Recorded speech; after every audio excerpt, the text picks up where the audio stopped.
छत्तीसगढ़ के जम्मो खबर, किसिम किसिम के मनोरंजक कार्यक्रम और लाइव डिजिटल टीवी देखे बर हमर मोबाइल ऐप News36 लाइव ला गूगल प्ले स्टोर में जाके झट ले डाउनलोड करो।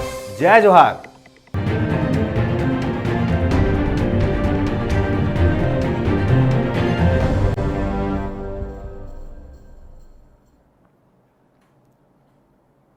बड़का समाचार के बाद अब बेरा हो गए खबर 36 के। खबर की शुरुआत करबो बिलासपुर जिला ले।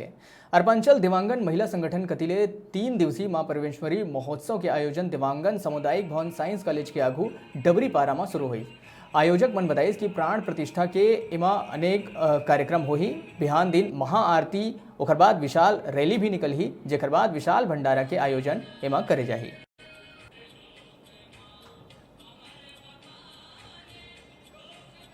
कार्यक्रम आज हमारे मन के प्राण प्रतिष्ठा हुई से और ओकर बाद ताले भी राव के कार्यक्रम है। राव में जो हमारे मन के जो राव आई तेन हमन बताही कि हमारे मन के जो समाज की उत्पत्ति कैसे हुई से, हमारे माता परमेश्वरी की उत्पत्ति कैसे हुई से, ये पूरा कथा सारे 2 दिन के कार्यक्रम है। कल महाआरती के कार्यक्रम है और परसों हमारे विशाल रैली निकली। रैली के साथ में हमारे उनके भंडारे के कार्यक्रम रखे गए। और आप मन के माध्यम से मैं पूरा शहर के जितना बिलासपुर सगा समाज के भाई बंधु मन है ते मन ला आमंत्रण देता हूँ। जगह तक हमारी बात नहीं पहुँच पाए हुई तो बिल्कुल अही में हमारे ला निमंत्रण समझिया और बिल्कुल हमारे माता के कुल देवी के दर्शन वाले कार्यक्रम में बिल्कुल आके सफल बना। हाँ, परसों रैली है 17 तारीख के, ये दिन मत भूला। और ओमा हमला भारी मात्रा में आके भारी माता के प्रसाद ग्रहण करना है, सहयोग देना है।